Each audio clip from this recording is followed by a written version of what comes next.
When Bernie and Maureen and Katrina and I finished our doctoral studies, we remained convinced of the value of critical reflection for enhancing practice.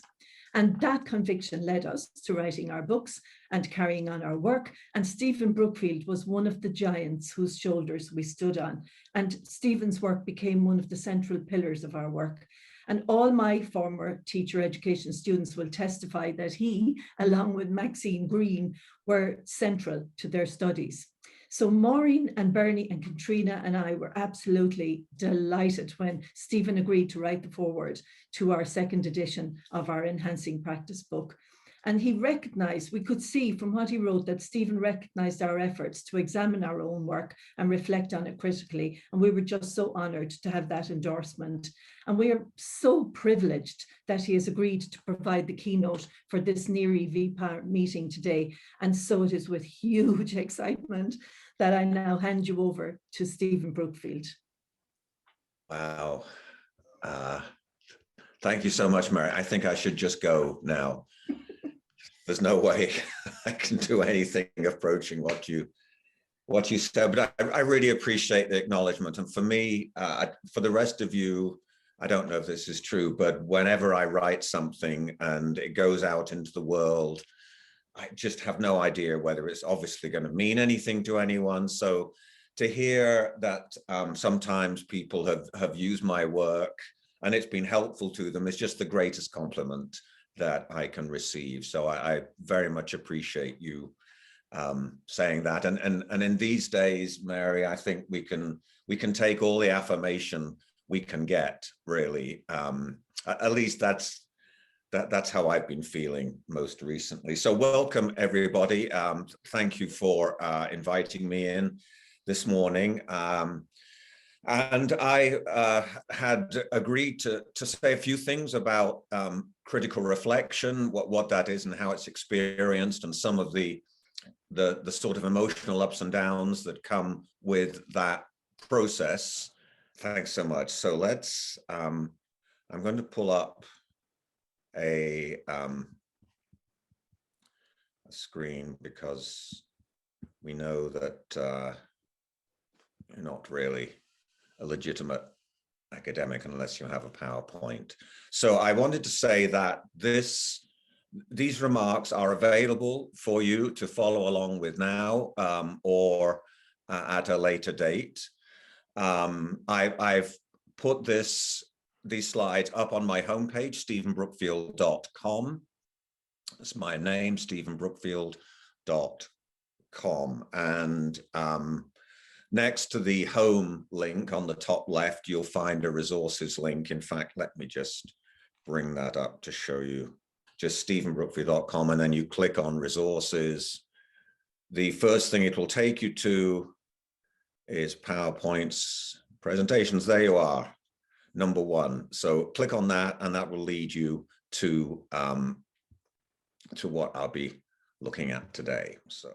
So one of the things I'll often do when I'm introducing myself is adapt this particular poem from George L. Lyon. I'm an introvert. I don't like icebreakers and always feel kind of embarrassed around that stuff. So I really like this adaptation. Some of you may know this anyway. You give a few prompts to participants. I am from, and then you say the sound of, the smell of, the taste of, the idea of, and then people just fill out however they want to fill out those sentence prompts. And I used to call it, will you write a poem? And then people got very, very on edge about having to write a poem. So I said, can you just complete these sentence prompts as a way of giving us a sense of who you are? So here's some details about me. And you can tell from the way I responded to the prompts,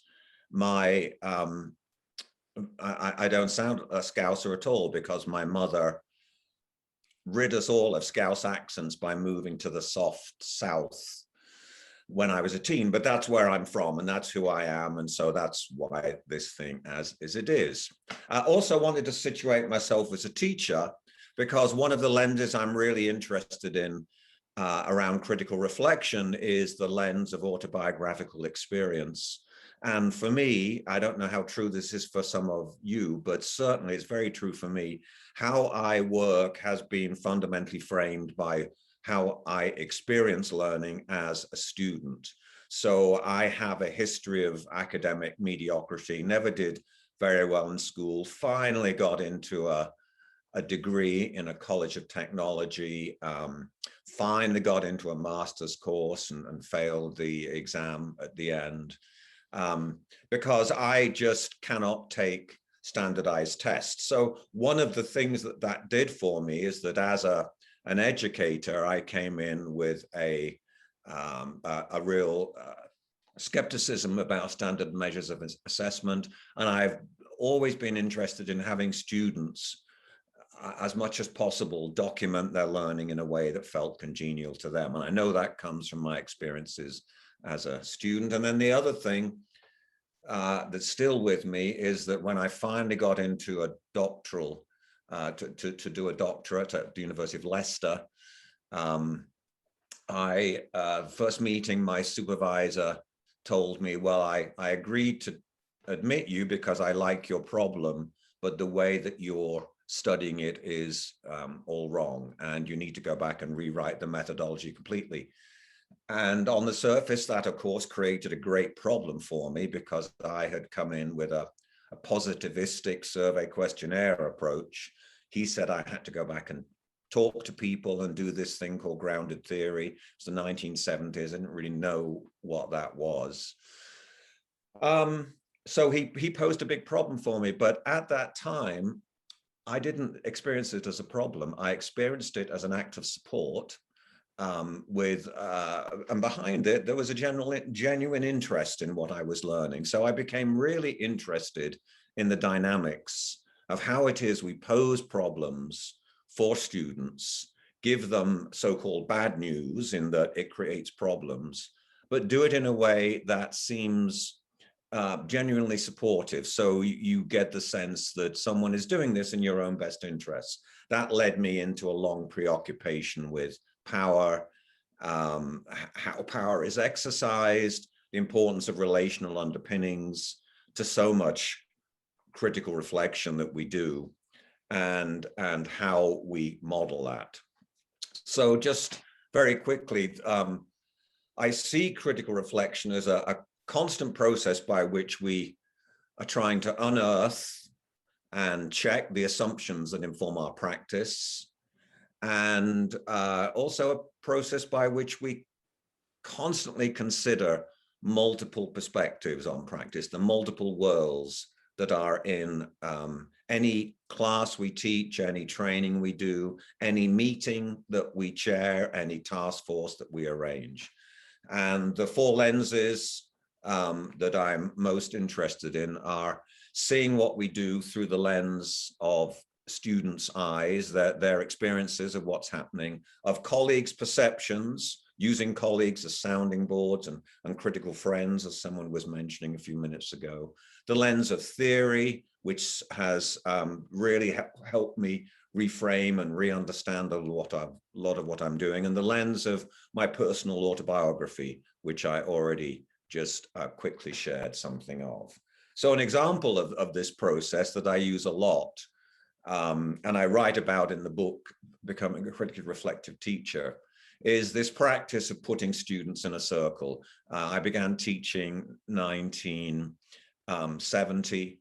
First thing I did, I was in FE in Lewisham in Southeast London, was to get there early and put the chairs in a circle. And I still do that. And my assumption that I was operating under, some of them are these, that, you know, students will walk in and these 15-year-olds, 16-year-olds, 17-year-olds will think, wow, this is a place in which who I am counts. It's going to be a relaxed environment. The teacher is not setting himself or herself off at a distance in the front of the room. The chair is in the circle. And so I felt people will walk in and think this is an environment where I'm much more likely to participate in some way, to make some kinds of contributions. Then I started doing surveys of, in around about 1990, I think spent about the first 20 years of my career, not really that focused on student learning. I was theoretically, but not in practice. So I started systematically collecting information from students about the best and worst moments in their time with me. And this is what came out as some students' perceptions, not all, but this was an absolute eye-opener for me, that some students felt the area was an arena of surveillance. My mistakes would be noticed by everyone. If there's anything about me that marks me out as different, how I look, how I sound, if I don't have the right accent, second language learner, not working in not familiar with the host language, then I'm really feel targeted. You're forcing me to contribute before I'm ready, and putting me in a circle doesn't allow me the time I need to sit back and judge whether you have the right to be in your position as a teacher or a leader. And why don't you just let me mull things over at my own pace, and when I'm ready, I'll move into the circle, as it were, literally and also figuratively. And then I also reflected my personal experiences. I did most of all my graduate, post-grad work while I was working full-time. And I go to the graduate class, walk in, see the chairs in a circle, think, oh shit, now we got this circle again. Now we've got to share with strangers. Why can't you just let me sit in Siberia? Ira Shore, S-H-O-R, talks about there's a Siberia zone that's in every classroom or every staff meeting, or which is furthest away from the leader's body. And it's my favorite place. When I'm at a department meeting, I sit in the chair by the door so I can make a quick access, look as though I'm just going to the loo, but really getting a break from all this idiocy. So, why can't you just let me sit there, mull it over, and when I'm ready, I'll participate. And then I go to conferences or faculty development, professional development training. I'm put into a circle and the leader says, let's talk about what's on your mind. And I think, well, I'm ready to do that after you've talked about what's on your mind. You haven't earned the right, particularly if you're a stranger to me, to require this yet, or to invite me into this until you have done the sharing first. So I still use the circle, but when I do it, I think, in a more critically informed way. I say to students, this is why I use it, basically a sightlines question. You don't have to talk to the back of people's heads if you're further back. And I won't assume that if you speak, you're smarter, more committed. I won't assume if you're silent, you're not. I'll just assume there are multiple ways of processing information. And I will always try and be the first to disclose before other students do the same. And right now, last 10 years or so, I've been very much involved in training, faculty development, staff development around race, and particularly if I'm working with mostly white groups. And I come in and I'm trying to get people to look at what it means to have a white racial identity, and exactly what is this thing we talk about and call white supremacy, and how does that worm its way into your consciousness, and how does it play out in things that you miss completely, big blind spots. And I will always disclose my most recent examples of learned racism and how it's played out in the last few days or last couple of weeks first. So trying to disclose in a helpful way whatever it is you're asking students to be involved with. So I do have a strong interest in modeling, critical reflection. Here's some of the ways that I do it. I use a lot of social media tools now. I find Slido really, really helpful. If you don't know it, that used to be called Poll Everywhere, but there's so many out there. These are just three that I use a lot. But essentially everything that I do, I have an anonymous social media feed running if it's a synchronous event at the same time. And having that, I can just say, okay, I'm not getting much feedback right now over Zoom. I don't know how breakout rooms are going. Let's just pause for 60 seconds. Can you tell me what the chief question on your mind is right now? Or can I do a quick check-in? What piece of whatever we've been doing is the most incomprehensible to you, or what are you struggling with most? Or I'll pose a question to lead us into the next activity and say, I'll pose the question and say, you've got 90 seconds to post an initial response on this on Slido.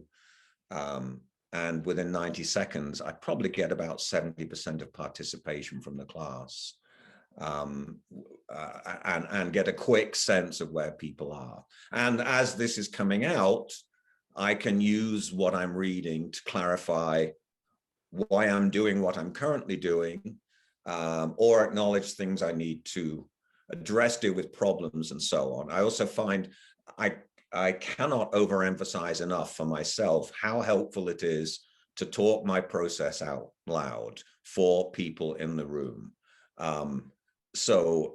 When I'm requiring something, I think we all use a form of coercion, but we disguised it as saying things like, well, I wonder if you could get into groups now. Whereas what we're really saying is get into groups now. And so as I would ask that, I would also explain the purpose of putting people into groups now. And I think that's all around, what constitutes an ethical exercise of power. I do have a strong belief in narrative, but appropriate narrative disclosure, particularly if we're asking people to think critically about something. We have to model that engagement in how we have done it ourselves by using examples from our own experiences. And then another thing I use a lot is the critical incident questionnaire. This is on my homepage, so I'm not going to go deeply into it, but it's a 5-item form that I give out at the end of each week's time with a group. I do this over Zoom. I also do this asynchronously when I'm teaching asynchronously. I do this in a face-to-face. And again, you can have access to this slide, these slides via my home site, and there actually is a specific link to the critical incident questionnaire on the homepage, stephenbrookfield.com. And you collect the data, read it out, or give us a report at the next time you meet a class, and talk about what that data means for you. And sometimes you have to re-justify why you won't budge. At other times you say, yeah, I didn't realize this, I missed this completely, so I need to do more of this, or I need to address this and adjust what I'm doing, kind of calibrate what's going on. And some of the things that I've noticed as I go through this process, and noticed in others I've worked with, are these: that the more you investigate your practice, the more you discover about the assumptions you operate under. And sometimes you think, how on earth, how can I believe that? How could my assumptions have been so wrong? How did I miss this? Why didn't I take that into account? And so if you have this sense that you're already an imposter, and it's just a matter of time before people discover that you don't know what the hell you're doing, you're just muddling through to get, to the end of the day, then that sense is really increased by a lot of this. And then there's this sense that, well, I used to feel when I first started teaching Southeast London, after 5 years, I would be able to do it, because if you can do this for 5 years, you've got to have learned basically the tricks of the trade. And now here I am 51 years later, and I realize I still feel like a novice. The world just does not fit the assumptions that I bring to it a lot of the time.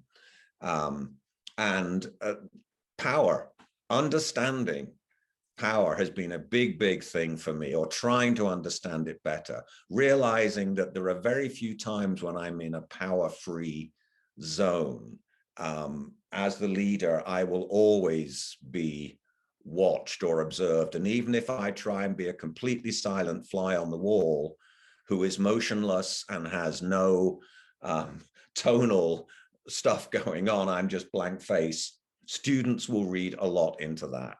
And they will read my silence as implicit endorsement, implicit confusion, implicit condemnation. I mean, it's all over this place. And then just finish up with, I think the one thing that that I've realized over time doing this is the loss of control. That here I am 51 years later, I now realize that actually there is way less that is within my sphere of influence than I used to think. I used to think if things went well, it was because I was really good that day or planned things really skillfully. I used to think if things went badly, it was because I wasn't on, didn't have enough energy, you know, had a rough night, whatever. Now I realize the more I think you investigate the classroom and staff room dynamics of how people learn and change, the more you realize most of what goes on has nothing to do with you. Most resistance has nothing to do with you. And if you internalize this myth, Deborah Britzman wrote a book a while ago called Practice Makes Practice, had a big influence on me. And she talks about the myth that everything depends on the teacher, and how this sense of omnipotence in a way is learned early on in a career, and how important it is to unlearn, or I don't think you can ever really unlearn anything, but how you need to challenge that myth as you're going through. So those are some initial thoughts that I wanted to share. And we're at 8:55. So again, find this on my homepage, stephenbrookfield.com.